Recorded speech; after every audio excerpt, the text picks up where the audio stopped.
Abraham Hicks is one of the most influential teachers in the space of law of attraction. Her ideas about the vortex, alignment, and creating your reality have inspired millions around the world. But for some people, her teachings can feel abstract and a bit difficult to apply in everyday life. And that changes today because in this video, I'm going to break down Abraham's 5 core teachings in simple language so you can actually understand them and use them in your own life. And this isn't theoretical. I've spent years studying and applying these principles, going from a corporate lawyer, barely saving any money, to building my own companies, making my first 6 figures in my mid-20s, and later negotiating multi-million-dollar deals. So let's start with the first principle, which is the vortex. According to Abraham, the vortex is where everything you want, it already exists. You know, the relationship, the money, the opportunities, the health, the business, even the peace of mind. All of that. Now when most people hear that, they immediately think, okay, but if it already exists, why don't I have it? That's where Abraham introduces one of our most important ideas, that there is a physical reality that you can see, and then there is a non-physical reality you cannot see. The physical reality is like your current circumstances, you know, your bank account, your career, your relationships, your environment. It's basically what your senses can observe right now. But Abraham says that before anything becomes physical, it exists first in a non-physical form as a possibility, as a potential, as an energetic reality. The vortex is simply Abraham's name for that non-physical realm. You know, a place where every desire you've ever launched, it already exists vibrationally before it becomes visible physically. This is why Abraham says that manifestation isn't about creating something from nothing. It's about allowing what already exists in the vortex to become a part of your physical experience. And according to Abraham, the bridge between those two realities is alignment. Think about this way. Imagine I could show you a screenshot from 3 years in the future. Like your business is thriving, the money is there, everything you're stressing about today has already worked itself out. How would you feel? I mean, you'd probably relax, right? Like you'll stop obsessing over every setback. You'd stop treating every single temporary problem as evidence that things aren't working out. And why? Because you already know the outcome. Now, also take another example. Let's say, imagine someone could tell you with absolute certainty that your soulmate was coming. Not maybe, not someday, but with complete certainty. How much time would you then spend worrying? Probably very little, right?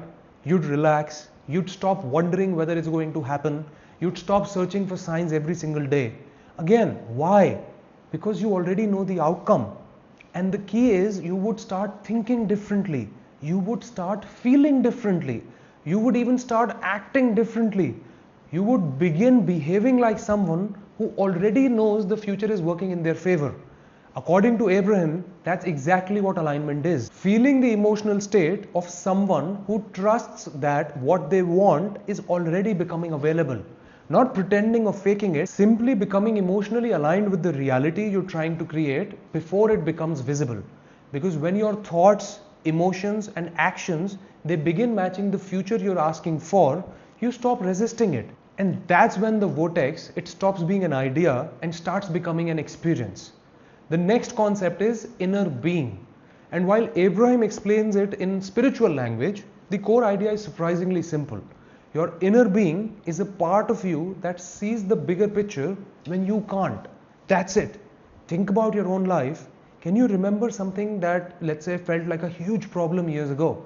Maybe it was a breakup, or maybe losing a job, or maybe even a business failure. At that time, it felt terrible. Like you couldn't understand why it was happening, you couldn't see the purpose, but today you probably see it differently. Maybe that breakup led for you to a better relationship. Maybe that failed business taught you skills that you use every day. The interesting thing is, the event didn't change, only your perspective changed. Like what looked like a disaster eventually revealed itself as a part of a larger story. Abraham says your inner being always sees the larger story even when you don't. This is why Abraham places so much importance on emotion, because your emotions, they're constantly giving you feedback. Most people think negative emotions are punishment. Abraham sees them differently. Negative emotions, they're more like guidance. Let's say, for example, you're thinking, I'm running out of time, or I'm behind in life and I'll never figure this out. How do you think those thoughts feel? Heavy, contracted, stressful? Now compare them to this, that maybe I'm exactly where I need to be. Maybe this situation is teaching me something. Maybe there are opportunities I haven't even seen yet. Do those thoughts magically solve your problems? No. But they feel different. They create more space, they create more possibility, more openness. And Abraham's point is that your inner being, it never loses sight of the larger picture. While you're focused on today's setback, your inner being remains focused on where that experience is leading. While you're focused on what's missing, your inner being remains connected to everything you've already asked for. Now the third principle is everything is always working out for you. Now this might be Abraham's most famous teaching, and it's also the one that creates the most resistance. Because the moment someone hears it, they immediately think, really? What about losing a job? Or what about a breakup?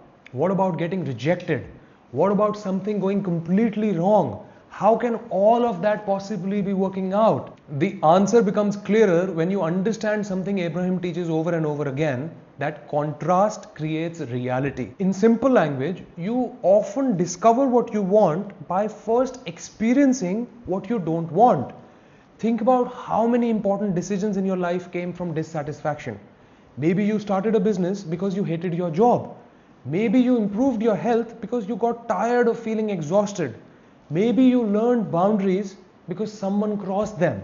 And maybe you discovered your purpose because you felt lost. The thing you didn't want forced you to become clearer about what you did want. And that's what Abraham means by contrast. Contrast is not punishment, it's clarification. Let's say, for example, you're in a job you dislike, and every morning you wake up, you're frustrated. Now, most people, they stay focused on the frustration. Like they talk about it, they complain about it, they replay it, analyze it, and after a while, the frustration, it becomes the entire focus. But Abraham says something very different. They say that the moment you experience what you don't want, you've automatically created a new desire. The desire for something better, the desire for more freedom, the desire for more fulfillment, the desire for even more abundance. The problem is not the contrast, the problem is staying focused on the contrast. For example, let me explain it more. Imagine you walk into a restaurant and you order a meal. A few minutes later, the waiter brings you something and it's completely different from what you had asked for. Immediately you know it's not what you wanted, but once you've identified the mistake, you will not spend the next 1 hour staring at the wrong plate, and you obviously don't keep analyzing it, you don't keep talking about it, you don't keep complaining about it, you simply clarify what you actually want and place the order of what you actually want. Abraham would say that life works the same way. The contrast shows you what you don't want, and the moment it does, it also helps you to become clearer about what you actually want. The mistake is continuing focus on the unwanted experience long after it has delivered its message. Abraham's teaching is simple. Contrast shows you what you don't want. That's its only job. And once it's done that job, your only move is to shift your focus. Not analyze the contrast, not keep on finding the lessons in it. Just use it to get clearer on what you actually want and move there. Use it, learn from it, then move forward. That's why Abraham says everything is working out for you. Not because every experience feels good, but because every experience can help you become clearer about what you want next. By the way, if this is resonating, I've done a similar breakdown on both Neville Goddard and Joe Dispenza. Neville approaches this from imagination and consciousness. Joe Dispenza approaches it from neuroscience and the brain. And honestly, seeing all of these three together is where it starts to click. I will add the links in the description down below. Now, the fourth principle is the present moment is old news. This is one of the most practical ideas Abraham teaches because it is explaining why so many people quit too early. Let's say, for example, someone decides, I'm done living in scarcity. Like I'm done constantly worrying about money and I'm going to completely develop a new relationship with abundance. They feel inspired, they make the decision, and then a day later they check their bank account and they say nothing has changed. And they immediately conclude, see, this doesn't work. But Abraham would say that they're looking in the wrong place, because today's reality is not today's creation. Today's reality is yesterday's creation. Think of it like planting a seed. Okay, you plant it today, you water it, you take care of it, then tomorrow morning you run outside, you start digging up the soil and you're like, where is it? Why has it not grown? Maybe the seed isn't working. That would be ridiculous, right? But that's exactly what people do with a manifestation. They make a new decision and then they immediately look for physical proof. And when they don't see it, they abandon the decision. Abraham reminds us that reality has momentum. The results that you're experiencing today are often the results of thoughts, beliefs, and emotional patterns you've been practicing for months or even years. That's why patience matters. Not passively waiting, but committed patience.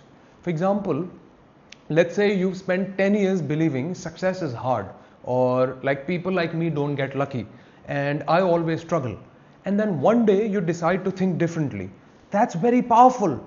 But it doesn't mean that reality instantly will reorganize itself overnight. There could be a period where your new beliefs and your current circumstances don't match.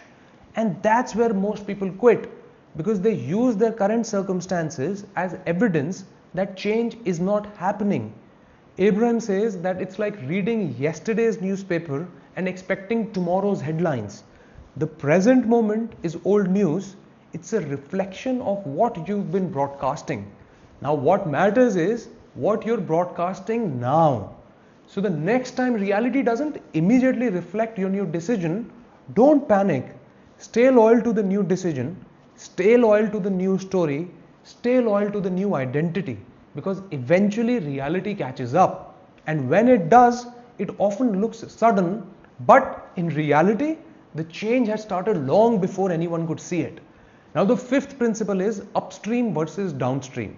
If you forget everything else from this video, just remember this distinction, because Abraham believes this is something you can use every single day. Let's imagine that you're floating down a river.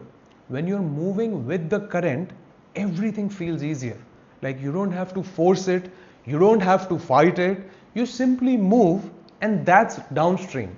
Now imagine turning around and trying to paddle against the current. It's exhausting. You're working hard but not getting very far. That's upstream. And Abraham says most people spend their lives mentally paddling upstream.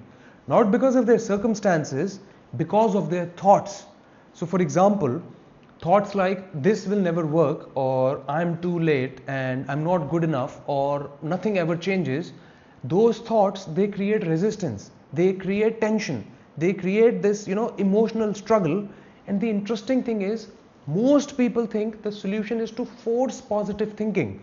So what they do is they go from my life is falling apart to everything is perfect, but they don't believe it. And because they don't believe it, the resistance actually increases. Abraham's approach is much gentler. So instead of what's the most positive thought possible, ask yourself, what's the next better feeling thought? That's it. Just one step. So maybe instead of nothing is working, you move to, some things are actually working. And instead of I'm completely stuck, you move to I may not have the full answer yet. Instead of I'll never figure this out, you move to I'm learning. And if you notice that none of those thoughts are extreme from here till here, they're believable. And because they're believable, your nervous system, it relaxes. Your mind opens up and you become more receptive, more creative, more resourceful. And that's what Abraham means by downstream. Downstream doesn't mean everything is perfect. It means you're no longer fighting reality. You're no longer arguing with the present moment. You're no longer feeding thoughts that create resistance. Instead, you're moving towards relief, towards ease, towards possibility, one thought at a time. And when you begin practicing this consistently, something very interesting happens. Life, it starts to feel lighter. Not because every problem disappears, but because you're no longer carrying every single problem mentally. You're allowing yourself to move with the current instead of against it. And according to Abraham, that's where everything you've been looking for already exists. Now, these are Abraham's 5 core teachings. If you also want to see how Neville Goddard or Joe Dispenza approaches similar ideas, I've done a full breakdown on both of them. The links are in the description and on your screen, and I'll see you there.